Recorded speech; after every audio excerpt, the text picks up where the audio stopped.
Hey everybody, Brian Zane here. Hope you're having a swell Mother's Day weekend. It is time for my review of the Backlash PLE, which took place this past weekend in St. Louis, Missouri. And I apologize for the lack of energy in my Wrestlemania review a few weeks ago. I do admit that was taken, early in the day before getting ready to go, but I just wanted to get the thoughts out there because I had a busy week ahead of me and didn't have time to get really prepared for it. But I will say that I really want to bring more of the energy with this review. It's just too bad that the show couldn't match the energy that I had thinking about Wrestlemania going into it, because this is definitely a step back. It feels like right now they are in what feels like a big transitionary period as we are going into this, we're coming out of this controversial WrestleMania with a finish that not a lot of people liked, and I was one of those folks. And so we're seeing how they're going to right the ship and how they're going to tell that story throughout the rest of 2025. And, if this early chapter is any indication, we are definitely, I feel that there's bigger things to come, and then we have to kind of work our way to get there. But let's begin with the four-way matchup for the U.S. Championship as Jacob Fatu defends against LA Knight, Damian Priest, and Drew McIntyre. This does feel like you are just kind of merging two storylines, two separate angles you had from WrestleMania together into this one to kind of artificially extend both of them. But I like this matchup in theory. On paper, it's got a lot of great power wrestlers. I love, again, I've talked about Jacob Fatu, how awesome he is. Drew McIntyre and Damian Priest have really been holding it down for the last couple of years. And LA Knight's doing great as well, and he consistently gets, great reactions and everything. He's still very popular. And so this matchup, it feels in a way kind of a toss-up where they're going to go with this one. It feels like it could really go any direction, but it definitely has a lot of those heavyweight collision moments that I like to see. Priest with this crazy Hurricane Rana on Fatu, almost spikes himself. That was one of the scariest things I saw in the matchup here. But Drew hits a bunch of neck breakers in a row at one point. Fatu giving Priest this Samoan drop on the edge of the barricade. That looked pretty snug. Drew's hung upside down in the corner. He's able to sit up and suplex Fatu into the middle of the ring and dive to the outside from there. I love that athleticism. Everyone getting their shit in, and before long, you've got Drew and Damian fighting on the outside in the Tech Area Destruction playset. And before long, you got the South of Heaven chokeslam off of one crate through some tables, and it looks like those two are out of action. And seriously, how have they not marketed the Tech Area playset yet? I mean, we've seen some kind of like backstage area, like fighting play sets in the past, and as in later years or more recent years, we've seen like the motorcycle and the break apart ambulance and stuff like that. We need like Tech Area tables to be jumping off of, since they love going to that area. Knight wants to destroy Fatu on the announce table, but Solo Sikoa makes the save, and then Jeff Cobb shows up, the former New Japan and Ring of Honor star, making his presence felt here in WWE. Gets a huge pop here. He destroys Knight. He and Solo offer Los Angeles up to Fatu. Jacob looking kind of unsure and hesitant about it, but he puts Knight away with the moonsault to win and retain. I'm going to give it 3.5 stars out of 5 for this opener. I felt like the match was just fine. Definitely, to me, felt like it was more serving, to the means to the end, essentially, of Jeff Cobb showing up. That's really neat to see. I've been seeing him come up ever since, he was wrestling in the California indie scene, and again, through all those different stops along the way, seeing him show up here, presumably to be the newest member of the Bloodline. Very interesting call, and I love Jeff Cobb. I think he's one of the best, and I'm really excited to see what he can do in WWE as this Bloodline continues to morph and shift through time, and you definitely see they are getting ready to, the gears are turning for some sort of big breakout for Jacob Fatu. The fact that he doesn't really seem to want Solo's help or Cobb's help necessarily, but I think we're going to build to something greater beyond that. Moving on to the Women's Intercontinental Championship match as the inaugural champ Lyra Valkyria defends against her former mentor in Becky Lynch. Lynch was the last-minute replacement for Bayley in the women's tag team title match at WrestleMania, so she and Lyra beat Liv and Raquel for the belts. Hurrah. One night later, Liv and Raquel win the belts back. Oh, sad. And then Becky Lynch turns heel and attacks Lyra and has this very much entitled personality where, you know, she feels, it's very, very reminiscent of the big time Beck stuff from the last time she turned heel. And here's what sucks, and here's an unfortunate truth about this thing, is that Becky Lynch is a terrific heel. I think that some of her strongest work is when she plays a baddie. The problem is she's so good at it and she's so still likable as a heel somehow that people don't want to boo her. So it's really hard for that heel presentation to really get over. It seems to be a recurring thing we're kind of seeing right now throughout the greater trend in WWE, is having a hard time finding heels that are truly like despicable and you just want to hate them for their hated deeds. And Becky Lynch right now is kind of like that. I think she's a great heel, but fans historically, whenever she is a heel, it doesn't last very long because the fans still like her and they still want to cheer her. And so we do still get a little bit of that this time around too. I love how the match starts off with a lot of technical wizardry, like this nice surfboard work out of Valkyria, Becky cutting her off and slowing things down, dragging her over to Lyra's fiance at ringside for all the heat. Lyra gets this nice comeback run. I like her stalling superplex out of the corner here. Lyra hits that nice leg drop off the second rope as well. Fighting for arm bars, Becky. She eventually hits the manhandle slam. She hits Lyra with it, I think like 2 times, maybe 3 in the course of this matchup, and Lyra keeps kicking out, which makes her look incredibly strong here because like not everyone, very few people, if anyone, have kicked out of that move, so that's big. The match does get into "This is awesome" chant after the first kick out, which I'm like, okay. Becky grabs a steel chair. The referee's distracted by that. That allows Becky to remove a turnbuckle pad. Ooh, what a heel. We get another manhandle slam, another kick out. Referee, for the first time in history, I think it's the first time I've ever seen this in a wrestling match, where the referee sees the exposed turnbuckle, stops them from going there, and tries to put the whole pad back on. This very long process as Lyra hits the finish, but the referee is out of position. Becky does an eye poke, which apparently just breaks Lyra's face in the process, and through some rolling, Lyra's able to make the cover and pins Lynch in kind of an out of nowhere feeling upset. Becky, with the post bell beat down, has to get split up by officials, but the fact remains Lyra gets the win here. I'm going to give it 4 stars out of 5. I really enjoyed this matchup. I think that it went a long way in further just legitimizing Lyra, another great feather in her cap, or in her entrance wing, so to speak, because, you know, these two did work in NXT prior to this, as they mentioned on commentary, and that went a long way in building Lyra. And, you know, Becky Lynch is so good at that. She's been very selfless, I think, in the last several years, helping build up Lyra, as well as, you know, Tiffany Stratton. And I think it's been really cool to see that side as well. Curious to see where both of these ladies go from here. Doing a little bit of fantasy booking, it'd be kind of fun to see Becky involved in the Seth Rollins, Paul Heyman, Braun Breaker group if they want to add a lady to that faction. But, you know, we'll have to see about that. But yeah, either way, I think it was still a great match for both ladies.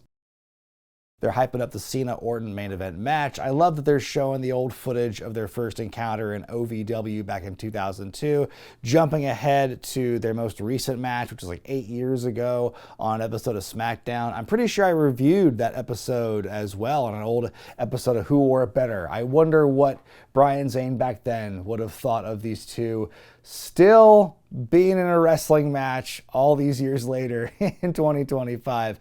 Moving on, though, to the Intercontinental Championship match as Dominik Mysterio defends against Penta in one-on-one action. I liked the Dom's gear. I always like the tributes he puts into his gear. This one is from Psychosis, and I love Michael Cole on commentary, name dropping the Mexicools when he says, "Oh, I remember from these guys." I love how Dom brings the heat early on, diving through the ropes, catching into a DDT. That was neat. Dom mocking the Penta walk a little bit. He gets cheered a lot for a heel. Big dive to the outside by Penta onto Dom. Dom with a shout out to his main squeeze, hitting the Oblivion. They fight their way to the apron. We get a destroyer by Penta. That brings out the rest of the Judgment Day. You got Carlito on the apron. We see Finn Balor and JD McDonough on the outside. Finn taking forever to grab a chair. The referee catches him and he's ejecting the group.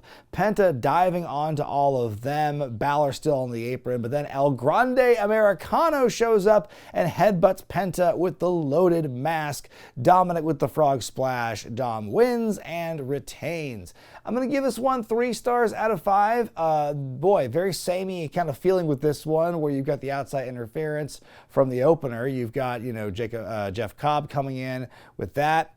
Jacob not liking the interference so much. Oh, not a problem for Dominik. They're further back on the timeline as opposed to Jacob. Because this also feels like they're, getting geared up for a Dominik face turn as well. Still booking him like a heel, but I think the crowd reactions are there that they want to eventually do that. But it just feels that right now, Dom and Fatu are kind of on parallel paths, but just kind of one's a little further ahead than the other. It feels right. But I think that, it was a good push in that direction, and I think that the match itself was fine. It's cool to see Penta in this kind of spot. I feel right now, though, it's like, what's going on with Dragon Lee? Where's he at? I feel that right now Penta and Phoenix at this precise moment, it's cool to see them get that WWE shine and presentation, but I think it's not going to take too long before they could possibly just kind of tumble down that relevance, and that, the way they're portrayed and their exposure, it might just eventually kind of turn into much ado about nothing. That's how I feel about a lot of the big returns we're seeing, like with Rusev and with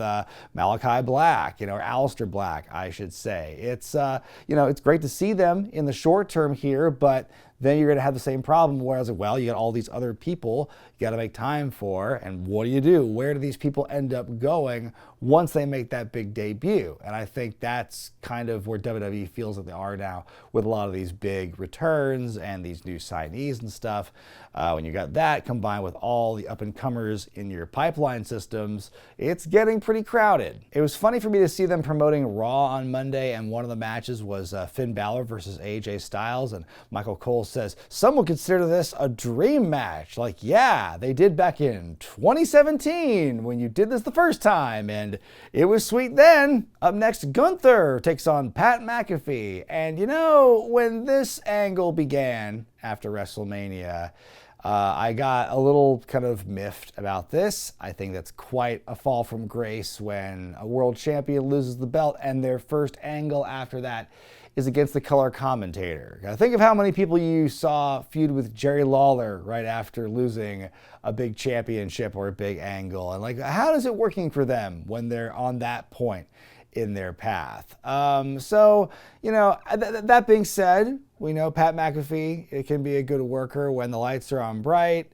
and he's capable of good stuff. I mean, he blew me away when he first wrestled Adam Cole. So I guess I'll just have to reserve my judgment until after the match is over. I did like Cole on commentary here kind of prefacing everything by saying, for the first time in my career, I'm not going to be impartial. I'm going to be biased. I'm like, hey, have we all forgotten heel Michael Cole? Are we just trying to erase that and brush it under the rug? I still remember Pat with some stick and move at the beginning. Gunther with a very condescending head pat. Pat didn't like that pat, so he goes for a springboard. He eats it, but he is able to recover. I like seeing Gunther egging Pat on with the chops. He's saying, come on, bring it. And he's even getting red marks on his chest from Pat's chops. So I gotta give it to McAfee for bringing the heat with those. But just one chop lays out McAfee predictably. So Gunther just toying with Pat for a long time as Cole just shouts and claps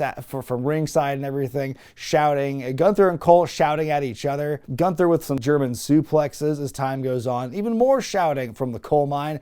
Pat is able to to avoid certain doom off the top rope and hits a couple of those NFL strength punt kicks to try and get a bit of a hope spot, but Gunther is still too strong here. Gunther stops him and hits the powerbomb, locks in the Austrian crab as Michael Cole gets up from the desk, which gets this huge pop as he's cheering on McAfee. Gunther grabbing Cole and getting him in the ring, teasing a powerbomb. Can you imagine if he pulled that off? But Pat makes the save. Then they try to replicate Warrior Rude at WrestleMania, and I thought for a second they were going to do it too, because Cole trips up Gunther, holding the leg down, not quite enough. Gunther is still able to kick out and ultimately locks in the sleeper. And boy, McAfee fights and fights and fights. You know, for someone who's not a wrestler, you'd think Ilya Dragunov just came and inhabited the body of McAfee in that moment as he's fighting it. But no, ultimately McAfee goes down and the referee calls it.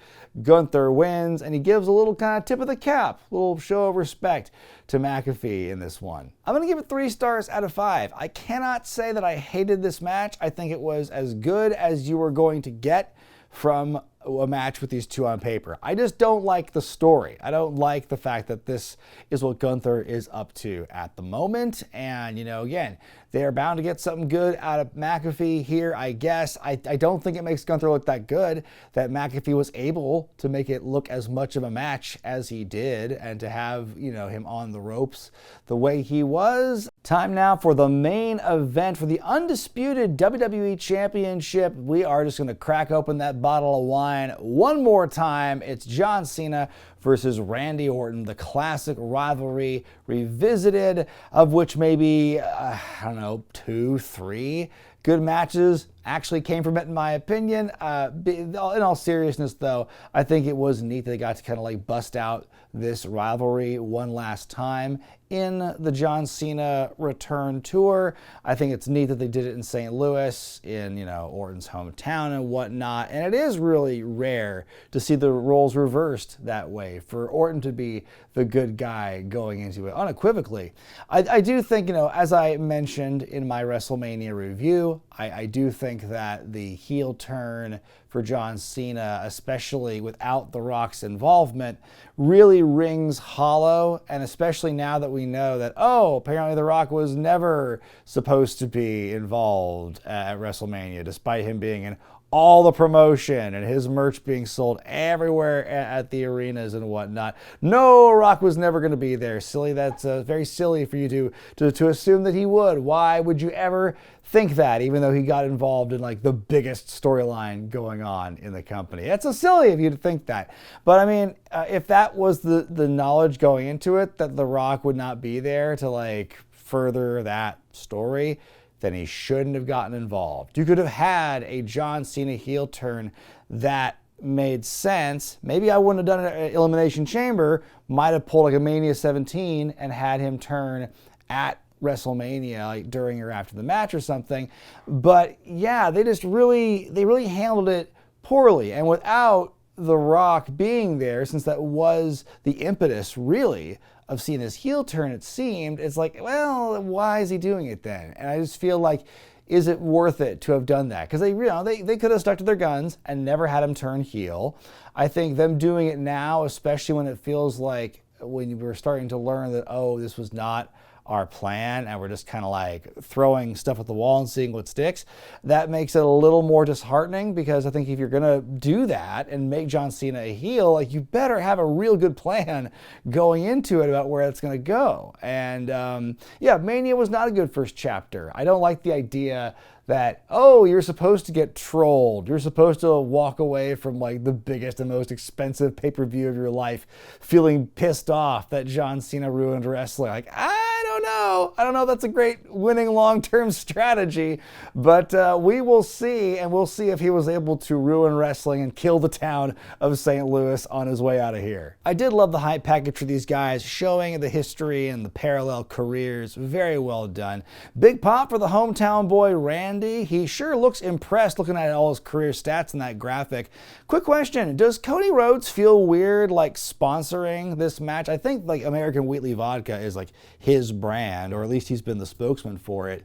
If not, so it's like, man, he's technically like lining the pockets of the guy who like screwed him out of the championship. And that's just a weird bit of a conflict of interest, don't you think? Early on, they trade eye pokes. Careful, you'll break somebody's nose that way. We get a lot of headlocks. That is vintage Orton there. And do my ears deceive me, or am I hearing a "you can't wrestle" chant? I'm like, is that supposed to be some kind of throwback? Because I know Cena got some of those back in the day, but I don't know. Was that what they were chanting? They trade corner punches. They trade sleeper attempts. Cena hits the "you can't see me" arrogantly. Orton fights his way to that draping DDT. He and Cena are trading finisher attempts. Orton counters the AA into the RKO. According to commentary, they both connected with their moves, so they laid each other out. I don't think that's how it usually works, but I'll buy it. We get some yay boos, there's an attitude adjustment and a kick out. Cena goes for his moves of doom, but R hits his KO out of nowhere. Orton goes for the punt. He misses. We get another AA. Orton kicks out. We get a referee bump. And now we get another attitude adjustment. Cena has evil intentions. Cena grabs the belt. He walks into another RKO. And we get a kick out.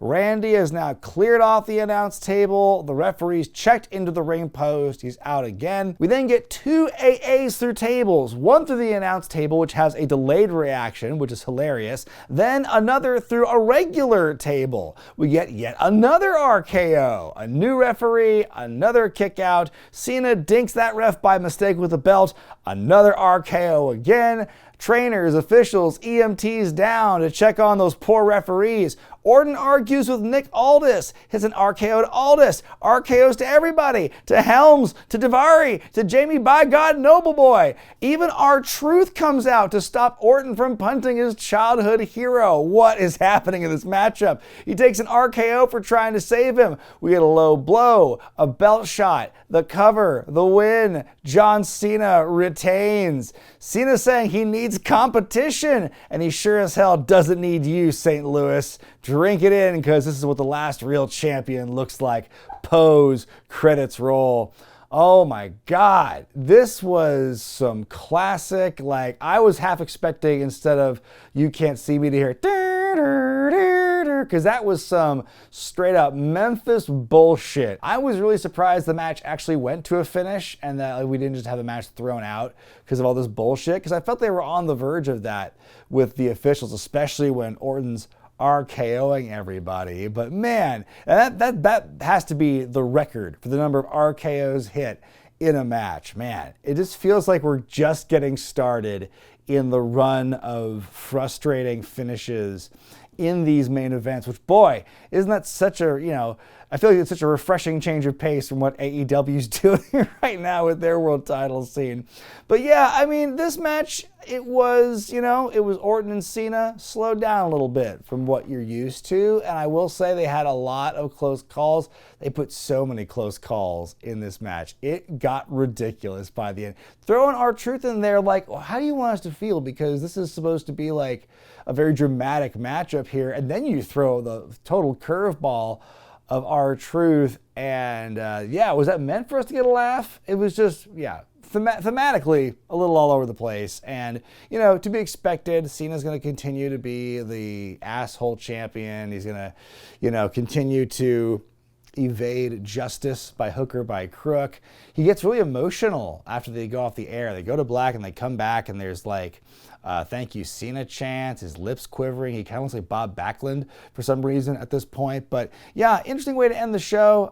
Cena's just being a bad guy, and he's gonna make your lives miserable as champion. It's interesting strategy. Like I said, I think if they can maneuver their way through the rest of the year, have some kind of cool, satisfying conclusion, some Return of the Jedi shit, I'm all for that. We'll have to see, but as of right now, especially the way it was initially executed and where it's gone since Elimination Chamber, you have to wonder if this heel John Cena and the way that he has been booked so far has been worth that risk. This is largely a forgettable show. I think Jeff Cobb's debut is honestly the standout moment for me in this one, along with just the absolute absurdity of the main event in the last few minutes. It sucks that, this show happens only 3 weeks after WrestleMania, and so you don't have a lot of time to let some of these new angles kind of marinate and really build to something interesting. Like, I feel that this year's WrestleMania, when you look at how some of their big storylines began and ended, I feel like Mania was in a weird lull point where you're kind of like near you're on the descending part of the bell curve, and it's gonna kind of do this. But the Mania hit in a weird part in that curve for a lot of those storylines. And so I think Backlash, you're still kind of getting, again, I said at the top of this review, definitely a transitionary period. It feels like things are cooler now than they were like a year ago. At this time, there seems to be a little bit of just kind of confusion as far as like, who the heroes and the villains are, I feel more so than ever. And I think that, the quality is there. Certainly everyone can wrestle really well, but you got to start, we're going to see how these new stories, these new long-term angles are going to play out. But as of right now, this to me is just kind of a show. It's like it's a Backlash, it's a B pay-per-view or a PLE, what you call it, after a real big show that kind of had a letdown. And this one, not a lot of juice in this one to kind of give you hope for the next time, but there always is a next time, and so we'll have to see what next week holds. But what did you think of Backlash, folks? And how about this review? What did you think of John Cena versus Orton in the main event? I want to hear all about that in the comment section below. And hey, speaking of Backlash, my next classic review dropping here on the channel on Wednesday is going to be Backlash 2002. It's the final pay-per-view under the WWF banner before it changes its name to WWE. It's got Hulk Hogan challenging Triple H for that version of the Undisputed Championship. We'll have to see how that one turns out. But until then, I'm Brian Zane, and I'll see you next time.